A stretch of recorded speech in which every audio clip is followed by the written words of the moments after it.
Meeting কালি আমাৰ আৰম্ভ হ'ব। মই ধুবুৰীত আহি আগতীয়াকৈ কেনেকৈ ক'ম? মিটিংখনৰ পিছত আপোনাৰ ফৰ্মেলি আমি আলোচনা কৰিম।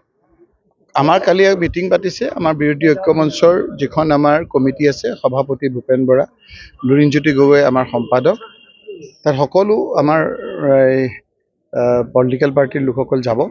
তেওঁলোকে তাত মিটিং পাতিব। মিটিং পাতি আপোনালোকক আনুষ্ঠানিকভাৱে যি সিদ্ধান্ত হয় সেইটো জনাই দিব।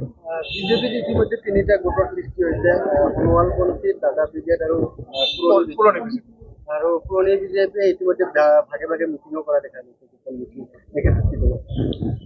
মই কি ক'ম আৰু এইটো, হিমন্ত বিশ্ব শৰ্মা ডাঙৰীয়া অৱস্থা বেয়া। মুখখন দেখিলে আপুনি ধৰি চাবচোন। এতিয়া পুৰণি বিজেপিসকলক তেওঁ একাষৰীয়া কৰিছে, সেইকাৰণে বহুত ক্ষুব্ধ। আপোনালোকে তেওঁ যেনেকৈ লোকৰ ফিক্স ডিপজিট বিচাৰি ফুৰে, আমাকো ফিক্স ডিপজিট নোহোৱাকৈয়ে বহুতে আমাক কথাবিলাক কৈছে। তেওঁলোকে কৈছে যে আমাৰ আদৰ্শ নীতিৰ কাৰণে আমি কংগ্ৰেছত জইন নকৰোঁ, কিন্তু সেই আপোনালোকে কংগ্ৰেছৰ পৰা আহি যিকেইটা মানুহক দি আমাৰ গোটেই বিজেপিটো ধ্বংস কৰিলে, সেইখিনিক এবাৰ সোধাই নেৰোঁ। গতিকে এই কথাখিনি তেওঁলোকে কৈছে। ইয়াৰ প্ৰতিফলন আপোনালোকে যিটো প্ৰশ্ন সুধিছে, মই বহুত দিন দিল্লীতে থাকিবলগীয়া হৈছিল লোকসভাত, বহুত খবৰ পোৱা নাছিলোঁ। যদি তিনিটা গোট হৈছে বুলি কৈছে, এই কথাটো একেবাৰে মিছা নহয়, আমাৰ কাণতো আহি পৰিছেহি। গতিকে তেওঁ অকণমান চিন্তিত যেন লাগিছে মুখ্যমন্ত্ৰী ডাঙৰীয়া। বেয়া দিন হ'ব। পুৰণি বিজেপিসকলে মনটো বেয়া কৰিছে যে আমি ইমান কষ্ট কৰি কংগ্ৰেছৰ বিপক্ষে বাতাবৰণ সৃষ্টি কৰি ক্ষমতালৈ আহিলোঁ। এতিয়াও যিসকলৰ বিৰুদ্ধে কৈ ৰাইজক আমি কনভিন্স কৰি বিজেপি আহিলে, সেইসকলৰে আকৌ বিজেপিত দপদপনি।